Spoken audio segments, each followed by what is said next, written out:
Welcome back to Good Morning with Love. Of course, we spend some time each week looking at agriculture across Jamaica. And today is even more positive time as we look at a positive element of the work being done as 27 young people have been trained to get to work. And joining us right now is Mr. Peter Thompson, one of the zonal managers. Welcome, sir. How are you? Fine, thank you. Yes.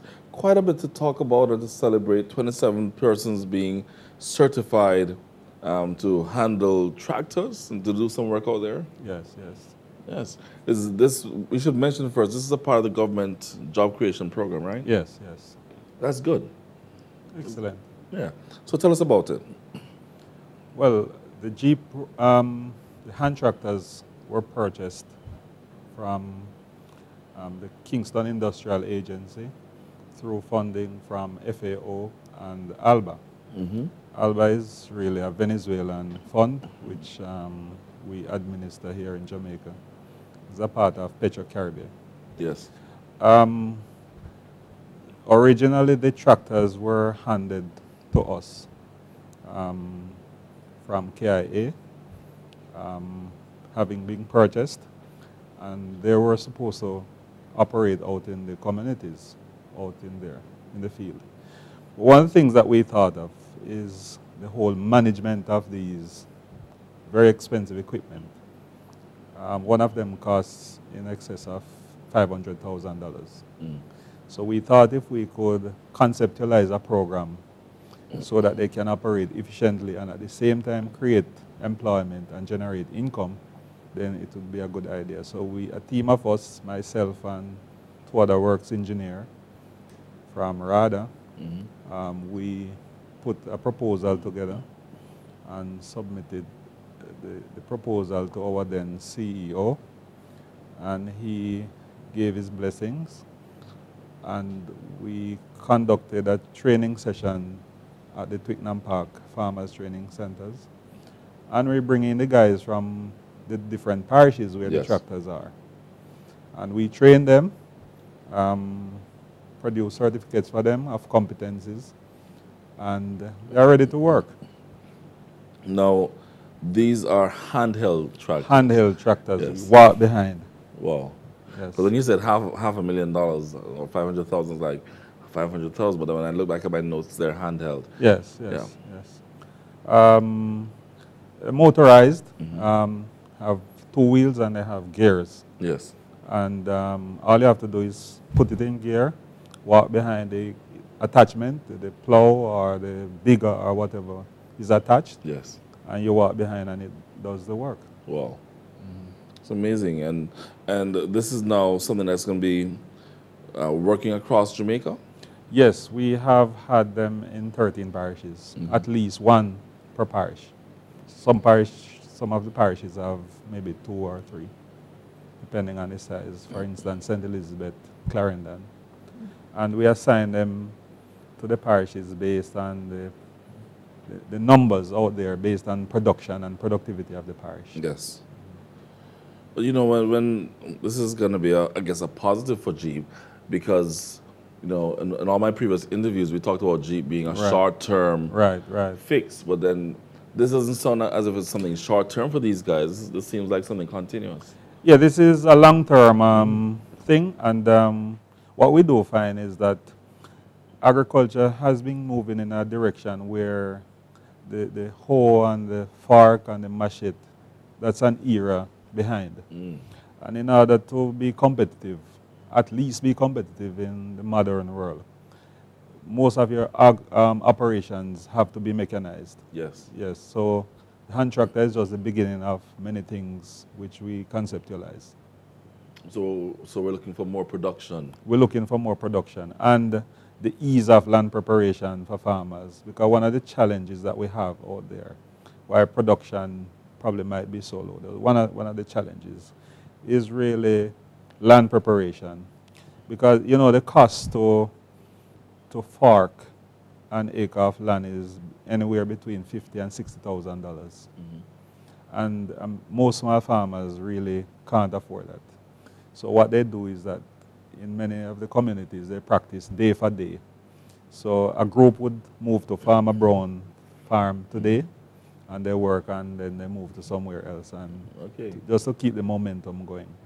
But with the handheld tractor, you can probably move to Geisel, which is one of our major production areas in the eastern region. And the tractor, the guy could probably spend a day or two in that area and just working continuously for maybe 10, 20, 30 farmers, Mm. you know? Amazing. The more and more I do these interviews, the more and more I'm hoping that young Jamaicans can see this as something that they can get involved in. Yes, and one of the challenges we have though is getting youths involved in agriculture. Yes. But in order to attract youth, what we have to do is we have to refocus our efforts and getting more young people in agriculture, at least at the managerial level, to show that, look, we are young guys, we understand your language and we speak your language. Come with us. You know, because I mean, originally, the old days of agriculture was, I mean, for instance, even RADA or the ministry, when you look at the guys and the age group of the guys who in charge of running the organization, maybe close to retirement. Yes. So what we need is very good succession plan that can help to motivate and inspire youths. So if you get younger people, younger, more qualified people in those positions, then they have the ability to attract younger persons in agriculture. Yeah, I just feel that this is an area that we've fallen short on in Jamaica. Yeah, especially in the fact that we're importing. I say it so often. We're importing things such as Irish. Well, that's a very important crop that you mentioned, because one of the things that we have tried to do, especially in the last 3 years, is to see how we can practice what you call import substitution. Yes.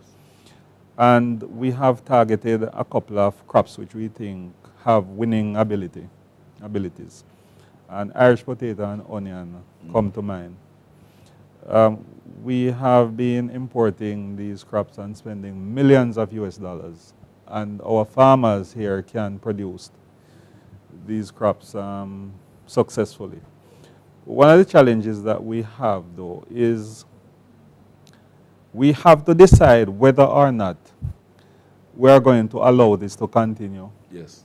Or we work with the resources available to improve on what we have. In Brazil, I was in Brazil a couple of months ago. And you know that Brazil is getting between 45 and 50 tons of Irish potato per hectare.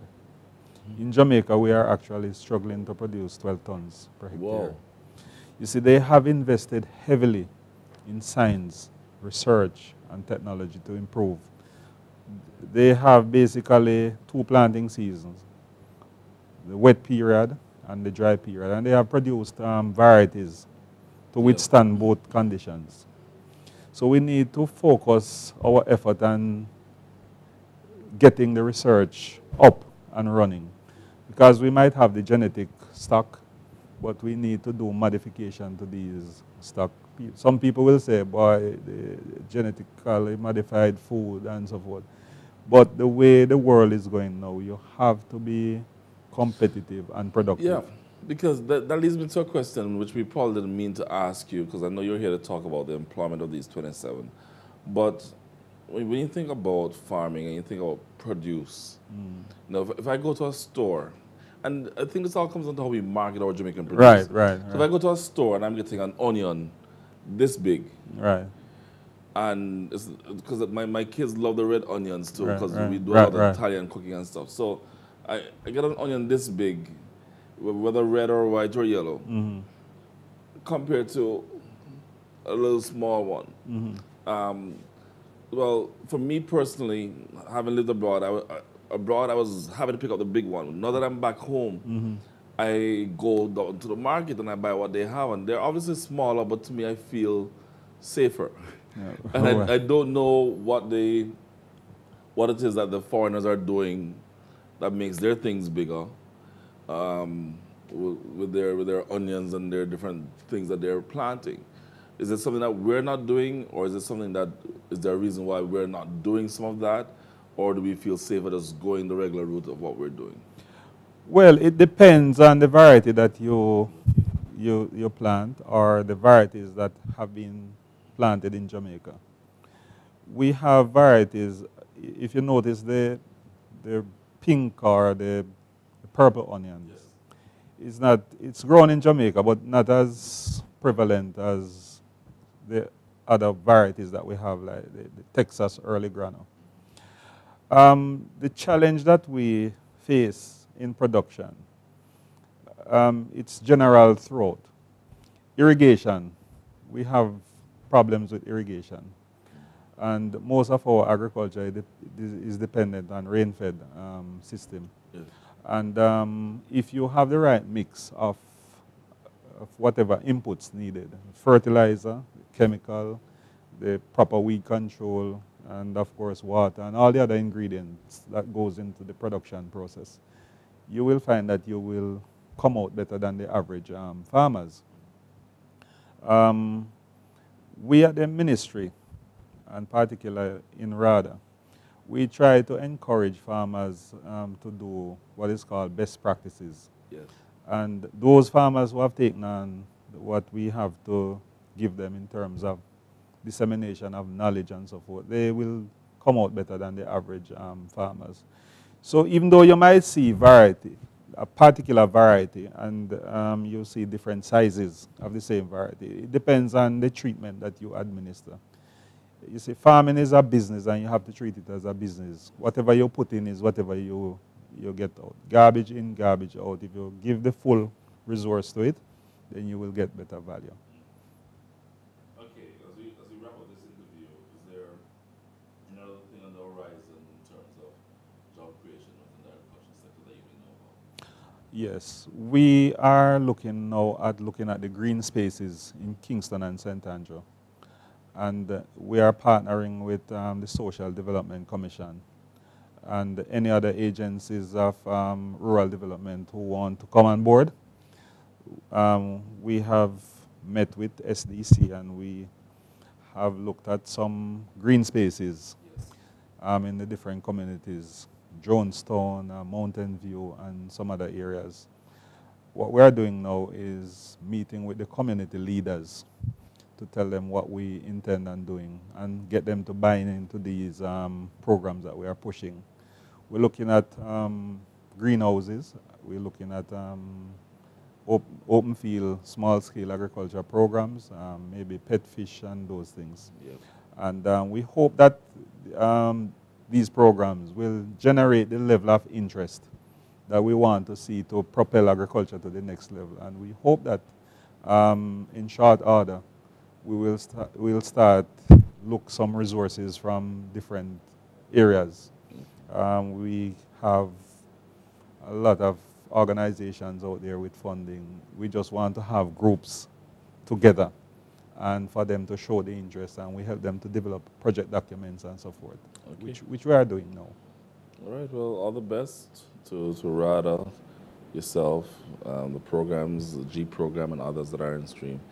And we do hope and pray that Jamaicans continue to support. Right. And as things unfold, what we will do is keep you in the loop. Yes. So that you can know what is happening. Maybe it can bring you to some of the sites that we intend to look at, and after we have developed them, you can come and have a heyday in terms of information. Sure. Yes. Sure. Just make sure they have some. You want to cut? Yeah. Thank you. You want to go to a bar and come back? Okay. Sure. Just make sure they have some Irish for me too, right? Yes, definitely. I love my Irish. Yes. Well, thank you for joining us, and all the best. Yes. So our interview here today, as the government's G program moves into agriculture, and 27 young people are getting a chance to learn to use a handheld tractor and being certified. We'll be right back here on Love Television with more just for you.